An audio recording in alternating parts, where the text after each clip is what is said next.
Hello ಎಲ್ಲರಿಗೂ ನಮಸ್ಕಾರ. PTV news ಕನ್ನಡದ ವಿಶೇಷ ಕಾರ್ಯಕ್ರಮಕ್ಕೆ ಸ್ವಾಗತ.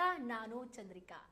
ತಮಿಳುನಾಡಿಗೆ ಕಾವೇರಿ ನೀರನ್ನ ಹರಿಸಬಾರದು ಅಂತಂದು ವಾಟಾಳ್ ನಾಗರಾಜ್ ಅವರ ಸಂಘಟನೆ ವತಿಯಿಂದ ಕರ್ನಾಟಕದಾದ್ಯಂತ ಬಂದ್ ನ ಘೋಷಣೆ ಮಾಡಿದ್ದಾರೆ. ಸೊ ಇವತ್ತು ಕೂಡ ಬಂದ್ ಆಗಿರುವಂತದ್ದು. ಕೆಲವೊಬ್ರು ಒಂದಿಷ್ಟು ಜನ ಈ ಒಂದು ಬಂದ್ ಬೇಕು ಅಂತ ಕೂಡ ಹೇಳ್ತಾ ಇದ್ದಾರೆ, ಒಂದಿಷ್ಟು ಜನ ಬೇಡ ಅಂತ ಕೂಡ ಹೇಳ್ತಾ ಇದ್ದಾರೆ. ಈಗ DK ಶಿವಕುಮಾರ್ ಅವರು ಈ ಒಂದು ಎಲ್ಲಾ ಸಂಘಟನೆಯವರು ಈ ಒಂದು ಬಂದ್ ವಾಪಸ್ ತೆಗೆದುಕೊಂಡಿದ್ದಾರೆ ಅಂತ ಕೂಡ ಹೇಳ್ತಾ ಇದ್ದಾರೆ. ಸೊ ಇದ್ರ ಬಗ್ಗೆ ಬಂದ್ ಮಾಡಿದ್ರಿಂದ ಒಂದು ಕಾವೇರಿ ನೀರಿನ ವಿಚಾರವಾಗಿ ಬಂದ್ ಮಾಡಿದ್ದು ಸರಿನಾ ಅಥವಾ ಬಂದ್ ಮಾಡದೇ ಇದ್ದಿದ್ರೆ ಏನಾದ್ರೂ ಆಗ್ತಾ ಇತ್ತು, ಬಂದ್ ಮಾಡಿದ್ದು ಸರಿನಾ ಅನ್ನೋದ್ರ ಬಗ್ಗೆ ಈ ಒಂದು ವಿಚಾರದ ಬಗ್ಗೆ ಮಾತಾಡ್ಲಿಕ್ಕೆ ನಮ್ ಜೊತೆಗಿದ್ದಾರೆ ಕರುನಾಡು ಹಿತರಕ್ಷಣಾ ವೇದಿಕೆಯ ರಾಜ್ಯ ಅಧ್ಯಕ್ಷರಾದಂತಹ ಜ್ಯೋತಿ ಕುಮಾರ್ ಆಚಾರ್ಯ ಅವರು. ಸರ್, ಕಾರ್ಯಕ್ರಮಕ್ಕೆ ತಮಗೆ ಸ್ವಾಗತ. ಎಸ್, ಅದೇ ರೀತಿಯಾಗಿ ಕರುನಾಡು ಹಿತರಕ್ಷಣಾ ವೇದಿಕೆಯ ಮೈಸೂರು ಜಿಲ್ಲಾ ಅಧ್ಯಕ್ಷರಾದಂತಹ ವಿಜಯ್ ಸರ್ ಕೂಡ ನಮ್ಮ ಜೊತೆ ಇದ್ದಾರೆ. ಸರ್, ತಮ್ಮ ಕೂಡ ಕಾರ್ಯಕ್ರಮಕ್ಕೆ ಸ್ವಾಗತ. ಎಸ್ ಸರ್, ಪ್ರತಿ ವರ್ಷದಂತೆ ಈ ವರ್ಷವೂ ಕೂಡ ಕಾವೇರಿ ನೀರಿನ ವಿಚಾರವಾಗಿ ತಮಿಳುನಾಡು ಕರ್ನಾಟಕದ ಮಧ್ಯೆ ವಾದ ವಿವಾದಗಳು ಆಗ್ತಾನೆ ಇರ್ತವೆ. ಸೊ ಈ ಬಾರಿ ಕೂಡ ಅದೇ ರೀತಿಯಾಗಿ ಕಾವೇರಿ ನೀರು ವಿಚಾರವಾಗಿ ನಮ್ಮ ಒಂದು ರಾಜ್ಯದಲ್ಲಿ ಪ್ರತಿಭಟನೆ ಆಗ್ತಾ ಇದೆ. ಏನ್ ಹೇಳ್ತೀರಾ ಸರ್ ತಾವು ಅದಕ್ಕೆ? ಮೇಡಮ್, ಇದು ಈ ವಿಚಾರ ಬಂದ್ಬಿಟ್ಟು ನೆನ್ನೆದು ಮೊನ್ನೆದಲ್ಲ, ಸುಮಾರು ವರ್ಷಗಳಿಂದ ನಡೀತಾ ಇದೆ.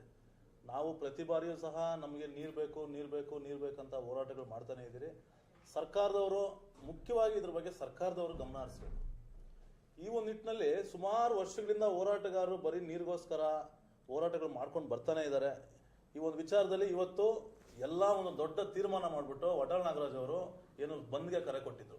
ಈ ವಿಚಾರದಲ್ಲಿ ನಾವು ಸಹ ಕರುನಾಡು ಹಿತರಕ್ಷಣಾ ವೇದಿಕೆ ಸಹ ನಾವು ಇವತ್ತು ಬಂದ್ಗೆ ಬೆಂಬಲ ಕೊಟ್ಟಿದ್ದೀವಿ. ನಮ್ಮ ಭಾಗದಲ್ಲಿ ಈಗಾಗಲೇ ನಿನ್ನೆ ನನಗೆ ನೋಟಿಸ್ ಎಲ್ಲ ಕೊಟ್ಟಿದ್ದಾರೆ, ಕಾನೂನು ಉಲ್ಲಂಘನೆ ಆಗಿದೆ, ನೀವು ಮಾಡಬಾರ್ದು, ಬಂದ್ ಮಾಡಬಾರ್ದು, ಈ ಭಾಗದಲ್ಲಿ ನೀವೇನೇ ಇದ್ರು ಫ್ರೀಡಮ್ ಪಾರ್ಕಲ್ಲಿ ಮಾಡಿ ಅಂತೇಳಿ. ನಮ್ಗೆ ಏನಾಗ್ತಾ ಇದೆ, ನಮ್ಗೆ ಹೋರಾಟಗಾರರಿಗೆ ಒಂಥರ ಏನೋ ಒಂಥರ ಬೇಜಾರಾಗ್ತಾ ಇದೆ.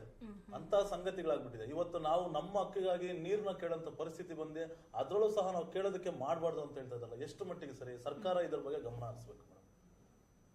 ಹಲೋ, ಅಂದ್ರೆ ಕೇವಲ ಇದು ಈ ಬಾರಿ ಅಷ್ಟೇ ಅಲ್ಲ ಸರ್, ಸುಮಾರು ವರ್ಷ ಕಾವೇರಿ ಕರ್ನಾಟಕ ತಮಿಳುನಾಡು ಅಂತ ಬಂದಾಗ ಆಲ್ಮೋಸ್ಟ್ ಕಾವೇರಿ ವಿಚಾರವಾಗಿ ಜಗಳ ಮಾಡ್ತಾ ಇರುವಂತದ್ದು. ಸೊ ಅದರಲ್ಲಿ ಕನ್ನಡ ಪರ ಹೋರಾಟಗಾರರು ಸುಮಾರು ಹಲವು ಹೋರಾಟಗಾರರು ಇದ್ದಾರೆ.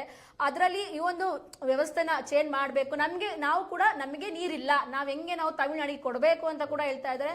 ಇನ್ನು ಮಾನ್ಯ ಮುಖ್ಯಮಂತ್ರಿಗಳು ಸಹ ಹೇಳ್ತಾ ಇದ್ದಾರೆ, ನಾವು ಕೂಡ ಕಾವೇರಿ ನೀರು ಕೊಡಬೇಕಾಗುತ್ತೆ. ಅವ್ರು ಇನ್ನಿಷ್ಟು ಕೇಳ್ತಿದ್ರೆ ಕೊಡಬೇಕು, 15 ಕ್ಯೂಸಿಕ್ ವಾಟರ್ನ ಕೊಡಬೇಕು, ಪ್ರತಿ 15 ದಿನಗಳಿಗೊಮ್ಮೆ ಕೊಡಬೇಕು ಅಂತ ಕೂಡ ಹೇಳ್ತಾ ಇದ್ದಾರೆ. ಕೊಡೋದು ಸರಿನಾ ಅಥವಾ ತಪ್ಪ ಸರ್? ಅಂದ್ರೆ ಕೊಡೋದ್ರಿಂದ ನಮ್ಮ ಒಂದು ರಾಜ್ಯದಲ್ಲಿ ಕಾವೇರಿ ನೀರು ಅಂತ ತಕ್ಷಣ ನಮಗೆ ಕುಡಿಯೋಕೆ ಸ್ವಲ್ಪ ಈಗ ಪರಿಸ್ಥಿತಿಗಳು ನೋಡ್ತಾ ಹೋದ್ರೆ ಬರಗಾಲ ಬರ್ತಾ ಇರೋದ್ರಿಂದ, ಹೆಚ್ಚು ಮಳೆ ಆಗದೆ ಇರೋದ್ರಿಂದ ನಮಗೆ ಕೂಡ ನೀರಿನ ಸಮಸ್ಯೆ ಹೆಚ್ಚಾಗ್ತಾ ಇದೆ. ಸೊ ಇಲ್ಲಿ ನೋಡಿದ್ರೆ ಕಾವೇರಿ ಕೊಡಬೇಕು ಅಂತ ಕೂಡ ಹೇಳ್ತಾ ಇದ್ದಾರೆ. ಅದಕ್ಕೇನ್ ಹೇಳ್ತೀರಾ ತಾವು? ಮೇಡಮ್, ಈಗ ನಮಗೆ ನೀರಿಲ್ಲ, ನಮ್ಮಲ್ಲಿದ್ರೆ ಅವ್ರು ಕೊಡೋದಕ್ಕೆ. ನಮಗೆ ನೀರಿಲ್ಲ, ಮೊದಲು ನಾವು, ಅದಾದ್ಮೇಲೆ ಪಕ್ಕದಲ್ಲಿರುವಂತ ರಾಜ್ಯ. ನಮಗೆ ನೀರಿನ ಮೇಲೆ ಅವ್ರಿಗೆಲ್ಲ ಕೊಡುವಂತದ್ದು ನಾವು ಅಲ್ವಾ? ನಮ್ಗೇನೋ ಇದ್ರೆ ಅಲ್ವಾ, ನಾವು ಕುಡಿಯೋದಕ್ಕೆ ಕೇಳ್ತಾ ಇದೀವಿ. ಈಗ ವ್ಯವಸಾಯ ಮಾಡೋದಕ್ಕೂ ನಾವು ಕೇಳ್ತಾ ಇಲ್ಲ, ಕುಡಿಯೋದಕ್ಕೆ ಕೇಳ್ತಾ ಇದೀವಿ. ಕುಡಿಯೋಕೆ ನೀರಿಲ್ಲ.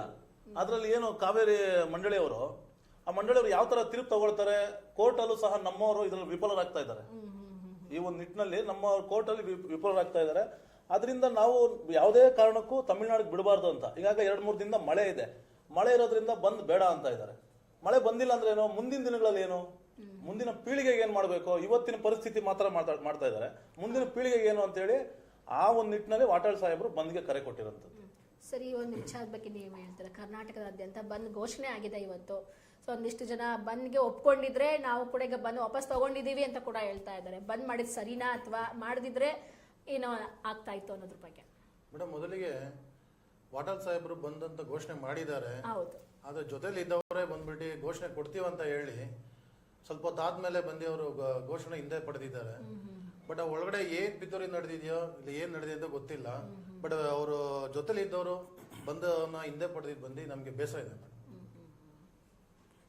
ಸರ್, ಇದು ಕೇವಲ ನಿಮ್ಮ ಒಂದು ಕನ್ನಡ ಪರ ಹೋರಾಟಗಾರರು ಕೇವಲ ಒಂದು ಕಾವೇರಿ ನೀರಿನ ವಿಚಾರವಾಗಿ ಅಷ್ಟೇ ಅಲ್ಲ, ಹಲವಾರು ಬೇಡಿಕೆಗಳ ಒಂದು ಪ್ರಮುಖವಾಗಿ ಕಾವೇರಿ ನೀರಿನ ವಿಚಾರವಾಗಿ ಬೇಡಿಕೆ ಇಟ್ರೆ ಮತ್ತೊಂದಿಷ್ಟು ಅಂದ್ರೆ ಈಗ ಹಿಂದಿ ಭಾಷಿಕರು ಹೆಚ್ಚಾಗ್ತಾ ಇದ್ದಾರೆ, ಹಿಂದಿ ಸಿನಿಮಾಗಳು ಹೆಚ್ಚಾಗ್ತಾ ಇದೆ. ಜೊತೆಗೆ ಒಂದು ಕಳಸಾ ಬಂಡೂರಿ ಆಗಿರ್ಬೋದು, ಮೇಕೆದಾಟು ಯೋಜನೆ ಆಗಿರ್ಬೋದು, ಇನ್ನು ಅದರಲ್ಲಿ ಕಾವೇರಿ ನೀರು ಹೊರತುಪಡಿಸಿದ್ರೆ ಬಿಡದಿ ಯೋಜನೆ ಬಗ್ಗೆ ನೀವು ಕೂಡ ಅದನ್ನು ಬೇಡಿಕೆ ಇಟ್ಟಿದ್ರೆ, ಇಷ್ಟೆಲ್ಲ ಬೇಡಿಕೆಗಳನ್ನ ಈಡೇರಿಸಬೇಕು ಅಂತ ಕೂಡ ಕೇವಲ ಕಾವೇರಿ ನೀರು ವಿಚಾರವಾಗಿ ಮಾತ್ರ ಅಲ್ಲ, ಇಷ್ಟೆಲ್ಲ ಹೋರಾಟಗಳು, ಇವೆಲ್ಲ ಬೇಡಿಕೆ ಇಟ್ಟು ನೀವು ಹೋರಾಟ ಮಾಡ್ತಿರೋವಂಥದ್ದು ಸರ್. ಅದಕ್ಕೆ ಸರ್ಕಾರ ಸ್ಪಂದಿಸುತ್ತಾ ಹೇಗೆ ಅನ್ನೋದ್ರ ಬಗ್ಗೆ? ಮೇಡಮ್, ಈಗಾಗಲೇ ಸರ್ಕಾರ ಯಾವುದಕ್ಕೂ ಸ್ಪಂದಿಸ್ತಾ ಇಲ್ಲ ಅಂತ ಒಂದು ಕಾರಣಕ್ಕೆ ಸರ್ಕಾರದ ವಿರುದ್ಧವಾಗಿ ನಾವು ಹೋರಾಟ ಮಾಡ್ತೇವೆ. ಸರ್ಕಾರ ಸ್ಪಂದಿಸಿದ್ರೆ ಹೋರಾಟಗಾರರು ಹೋರಾಟ ಮಾಡೋಂಥದ್ದು ಅನಿವಾರ್ಯತೆ ಇರಲಿಲ್ಲ. ಸರ್ಕಾರ ಸ್ಪಂದಿಸ್ತಾ ಇಲ್ಲ ಅಂತ ಮಾಡ್ತಾ ಇರೋದು ಮುಖ್ಯವಾಗಿ ಕಾವೇರಿ ವಿಚಾರದ ಜೊತೆಲಿ. ಯಾಕಂದ್ರೆ ಬರೀ ಕಾವೇರಿ ವಿಚಾರ ಅಲ್ಲ, MS ಸಂಘಟನೆ ನಿಷೇಧ ಮಾಡಬೇಕು, ಮತ್ತೆ ಕನ್ನಡಿಗರಿಗೆ ಉದ್ಯೋಗ ಸಿಗಬೇಕು, ಮತ್ತೆ ಪರಭಾಷಿಕರ ಹಾವಳಿ ಹೆಚ್ಚಾಗಿದೆ. ಪರಭಾಷಿಕರು ನಮಗೆ ಬರ್ತಾ ಇರ್ತಾರೆ ನಮ್ಮ ರಾಜ್ಯಕ್ಕೆ. ಅವ್ರಿಗೆ ಹೆಂಗಾಗಿದೆ ಅಂದ್ರೆ ತೋಟದಪ್ಪನ ಛತ್ರ ತರ ಆಗಿದೆ. ಅವ್ರ ಪಾಡಕ್ ಬರ್ತಾ ಇರ್ತಾರೆ, ಯಾವ ರೀತಿದು ಅವ್ರಿಗೆ ಏನೂ ಇಲ್ಲ, ಅಡಚಣೆ ಯಾವುದೂ ಇಲ್ಲ, ಅವ್ರ ಪಾಡಕ್ ಬರಬೇಕು. ಅದರಲ್ಲೂ ವಿಶೇಷವಾಗಿ ಬೆಂಗಳೂರಲ್ಲಿ ಪರಭಾಷಿಕರದೇ ಆಡಳಿತ ಆಗಿದೆ. ಇನ್ನ ಸ್ವಲ್ಪ ದಿನ ಹೋದ್ರೆ ಕನ್ನಡಿಗರನ್ನ ನಾವು ಹುಡುಕ್ಬೇಕು, ದುರ್ಬಿಣಿ ಹಾಕೊಂಡು ಹುಡುಕ್ಬೇಕು, ಎಲ್ಲಿದಾರ ನಮ್ಮವ್ರು ಅಂತ. ಇಂಥ ಪರಿಸ್ಥಿತಿಗಳಾಗ್ತಾ ಇದ್ದಾಗ ಸರ್ಕಾರ ಇದ್ರ ಬಗ್ಗೆ ಎಚ್ಚೆತ್ಕೋಬೇಕು. ತಮ್ಗೇನು ವೋಟ್ ಬ್ಯಾಂಕ್ಗೋಸ್ಕರ ನೀವು ಮಾಡ್ತಾ ಇದೀರ ಅಷ್ಟೇ. ಅದು ಬಿಟ್ರೆ ಕನ್ನಡಿಗರ ಬಗ್ಗೆ ಸ್ವಲ್ಪ ನೀವು ಯೋಚನೆ ಮಾಡ್ತಾ ಇಲ್ಲ. ಕನ್ನಡಿಗರ ಬಗ್ಗೆ ಒಂದು ಸ್ವಲ್ಪ ಯೋಚನೆ ಮಾಡ್ತಾರೆ. ಕನ್ನಡಿಗರಿಗೆ ಉದ್ಯೋಗ ಇಲ್ಲ ನಮ್ಮ ರಾಜ್ಯದಲ್ಲಿ. ಇಂಥ ಒಂದು ಪರಿಸ್ಥಿತಿ ಉದ್ಭವ ಆಗ್ತಾ ಇದೆ. ಇನ್ನು ಮುಂದಿನ ದಿನಗಳಲ್ಲಿ ಕನ್ನಡಿಗರು ಏನಾದರೂ ಎಚ್ಚೆತ್ಕೊಂಡಿಲ್ಲ ಅಂತ ಹೇಳಿದ್ರೆ ಇದು ಬರೀ ಒಬ್ರಿಗೂ ಹೋರಾಟಗಾರರಿಗಲ್ಲ ಕಾವೇರಿ ನೀರು ಬೇಕಾಗಿರೋದು, ಪ್ರತಿ ಒಬ್ಬರಿಗೂ ಬೇಕು. ನೀರು ಅನ್ನೋದು ಮೂಲಭೂತ ಸೌಕರ್ಯ, ಇದು ಎಲ್ರಿಗೂ ಬೇಕು. ಎಲ್ಲರೂ ಸಹ ಹೋರಾಟ ಮಾಡಬೇಕು. ಇವತ್ತು ನಾವು ಹೋರಾಟ ಮಾಡ್ತಾ ಇರೋದು ನಮ್ಮ ಮನೆಗೋಸ್ಕರ ಅಲ್ಲ, ನಾವು ರಾಜ್ಯಕ್ಕೋಸ್ಕರ ಹೋರಾಟ ಮಾಡ್ತಾ ಇರೋದು. ಸರ್ಕಾರದವರು ಇದಕ್ಕೆ ನೀವು ಅನುಮತಿ ಮಾಡ್ಕೊಡ್ತಾ ಇಲ್ಲ ಅಂತ ಹೇಳಿದ್ರೆ ನೀವು ರಾಜ್ಯ ಆಗಿರ್ತೀರಾ ಅನ್ಕೊಳ್ತೀನಿ. ಪರ ರಾಜ್ಯದವ್ರ ಜೊತೆ ನೀವು ರಾಜ್ಯ ಆಗಿರ್ತೀರಾ? ಸರ್, ನಾನು ನಿಮಗೆ ಕನ್ನಡ ಪರ ಹೋರಾಟಗಾರ ಎಲ್ಲರ ಪ್ರಯುಕ್ತ ನಾನು ನಿಮಗೆ ಒಂದು ಪ್ರಶ್ನೆ ಡೈರೆಕ್ಟ್ ಆಗಿ ಕೇಳ್ತೀನಿ. ಈ ಒಂದು ಬಂದ್ ಮಾಡೋದ್ರಿಂದ ಎಲ್ಲಾ ಪ್ರಾಬ್ಲಮ್ಗಳಿಗೆ ಸಾಲ್ವ್ ಆಗುತ್ತಾ ಅನ್ನೋದ್ರ ಬಗ್ಗೆ? ಮೇಡಮ್, ಆಗ್ಲೇ ಬೇಕು ಅಂತಾನೆ ಬಂದ್ ಮಾಡ್ತಾರೆ. ಬಂದ್ ಮಾಡಿ ಯಾಕಂತ ಹೇಳಿದ್ರೆ ಹಿರಿಯ ಹೋರಾಟಗಾರರು ಸುಮ್ನೆ ಬಂದ್ ಮಾಡೋದಕ್ಕೆ ಮುಂದೆ ಬರೋದಿಲ್ಲ. ಸುಮಾರು ದಿನಗಳು ಕುತ್ಕೊಂಡು ಎಲ್ಲಾರ ಜೊತೆ ಚರ್ಚೆ ಮಾಡಿ, ದೊಡ್ಡ ದೊಡ್ಡ ಹೋರಾಟಗಾರರ ಜೊತೆ ಚರ್ಚೆ ಮಾಡ್ಕೊಂಡು ವಾಟಾಳ್ ಸಾಹೇಬರು ಬಂದ್ಗೆ ಕರೆ ಕೊಟ್ಟಿರುವಂತದ್ದು. ಆ ಬಂದ್ಗೆ ನಾವು ಸಂಪೂರ್ಣವಾಗಿ ಬೆಂಬಲ ಕೊಟ್ಟಿದ್ದೀವಿ. ಬಂದ್ ಮಾಡಬೇಕು ಅಂತೇಳಿ ನಾವು ಬೆಂಬಲ ಕೊಟ್ಟಿದ್ದೀವಿ. ಈಗ ಬಂದ್ ಮಾಡೋದ್ರಿಂದ ಎಷ್ಟೋ ಜನಕ್ಕೆ ಅದು ಅಂದ್ರೆ ಈಗ ಕಾರ್ಮಿಕರಿಗಾಗಿರ್ಬೋದು, ಬೀದಿ ಬದಿ ವ್ಯಾಪಾರಿಗಳಿಗಾಗಿರ್ಬೋದು, ತುಂಬಾ ಜನಕ್ಕೆ ಅದನ್ನ ಪ್ರಾಬ್ಲಮ್ ಆಗುತ್ತೆ ಕೂಡ ಅಲ್ವಾ? ಸೊ ಬಂದ್ ಮಾಡಿದ ತಕ್ಷಣ ಎಲ್ಲ ಪ್ರಾಬ್ಲಮ್ ಸಾಲ್ವ್ ಆಗುತ್ತಾ ಅನ್ನೋದ್ರ ಬಗ್ಗೆ? ಇಲ್ಲ, ಸಾಲ್ವ್ ಆಗುತ್ತೆ. ಸಾಲ್ವ್ ಆಗ್ಬೇಕು ಅಂತ ಹೇಳ್ಬಿಟ್ಟೆ ಸರ್ಕಾರಕ್ಕೆ, ಕೇಂದ್ರ ಸರ್ಕಾರ ಗೊತ್ತಾಗಬೇಕು ಅಂತ ಹೇಳಿ ಕೇಂದ್ರ ಸರ್ಕಾರದವರು ಇದ್ರ ಬಗ್ಗೆ ಗಮನ ಹರಿಸಬೇಕು. ಕಾವೇರಿ ನಿಯಂತ್ರಣ ಮಂಡಳಿಯವ್ರ ಜೊತೆ ಕೇಂದ್ರ ಸರ್ಕಾರ ಗಮನ ಹರಿಸಿದ್ರೆ ಮಾತ್ರ ಸಮಸ್ಯೆಗಳು ಬಗೆಹರುತ್ತೆ. ಸಮಸ್ಯೆಗಳು ಸುಮಾರು ದಿನಗಳಿಂದ ಬಗೆಹರಿದಿರೋದ ಕಾರಣಕ್ಕೆ ಇವತ್ತು ಬಂದ್ ಘೋಷಣೆ ಮಾಡಿರುತ್ತೆ. ಅದ್ರ ವಿಚಾರವಾಗಿ ನಾವು ಬಂದ್ ಮಾಡಿದ್ವಿ. ಸರ್, ಇನ್ನು ಕನ್ನಡ ಪರ ಹೋರಾಟಗಾರರ ಪ್ರಯುಕ್ತವಾಗಿ ನೀವು ಕಾವೇರಿ ನೀರು ವಿಚಾರ ಅಲ್ಲ, ಬೇರೆ ಎಲ್ಲಾ ವಿಚಾರಗಳಿಗೂ ನೀವು ಧ್ವನಿ ಎತ್ತುತ್ತೀರಾ. ನೀವು ಏನೇ ಒಂದು ಪಡ್ಕೋಬೇಕು ಅಂತ ಅಂದ್ರೆ ನಿಮ್ಮ ಒಂದು ಪ್ರತಿಭಟನೆ ಇದ್ದಾಗ ಮಾತ್ರ ಅದು ಪಡ್ಕೊಳ್ಳಿಕ್ಕೆ ಸಾಧ್ಯ ಆಗುತ್ತೆ. ಹಾಗಾಗಿ ನಾನೇನಂತ ಕೇಳ್ತಾ ಇರೋದಂದ್ರೆ, ಯಾವುದೇ ಒಂದನ್ನು ಪಡ್ಕೋಬೇಕು ಅಂದ್ರೆ ಹೋರಾಟದ ಮುಖಾಂತರ ಪಡ್ಕೋಬೇಕಾ ಏನೋ ಅನ್ನೋದ್ರ ಬಗ್ಗೆ. ಮೇಡಮ್, ಈಗಿನ ಸರ್ಕಾರ, ಪ್ರೆಸೆಂಟ್ ಸರ್ಕಾರ ಏನಿದೆ, ಅವ್ರುಗಳಿಗೆ ನಾವುಗಳು ಬಂದು ಏನೇ ಒಂದು ಕೇಳಬೇಕಾದ್ರೂ ಕಿರ್ಚಿ ಕೇಳಬೇಕಾಗಿದ್ದ ಪರಿಸ್ಥಿತಿ ನಮಗೆ ಇವತ್ತು ಕನ್ನಡಿಗರೇ ಬಂದಿದೆ. ಪರ ರಾಜ್ಯಗಳು ಯಾವುದೇ ರಾಜ್ಯಗಳಾಗಿದ್ರು ಸರಿ, ಅವ್ರುಗಳಿಗೆ ಬಂದು ಬೆಣ್ಣೆ ಒಂದ್ ಕಣ್ಣಿಗೆ, ಇನ್ನೊಂದ್ ಕಣ್ಣಿಗೆ ಸುಣ್ಣ, ಕನ್ನಡಿಗರಿಗೆ ಬಂದ್ಬಿಟ್ಟು ಸುಣ್ಣವನ್ನ ಕೊಡ್ತಾ ಇರೋದು ಈಗಿನ ರಾಜ್ಯ ಸರ್ಕಾರ ಹತ್ರ ಮಾಡ್ತಿದೆ. ಬಟ್ ಅವ್ರು ಯಾವಾಗ ಎಚ್ಚೆತ್ಕೋತಾರೋ ಏನ್ ಅನ್ನೋದು ಅಂತ ಗೊತ್ತಾಗ್ತಾ ಇಲ್ಲ ಮೇಡಮ್. ಕನ್ನಡಿಗರು ಒಂದಿನ ಒಂದು ತಿರುಗಿ ಬಿದ್ದಾಗ ಅವ್ರುಗಳಿಗೆ ಪಾಠ ಗೊತ್ತಾಗುತ್ತೆ ಅಂತ ಅನ್ಸುತ್ತೆ.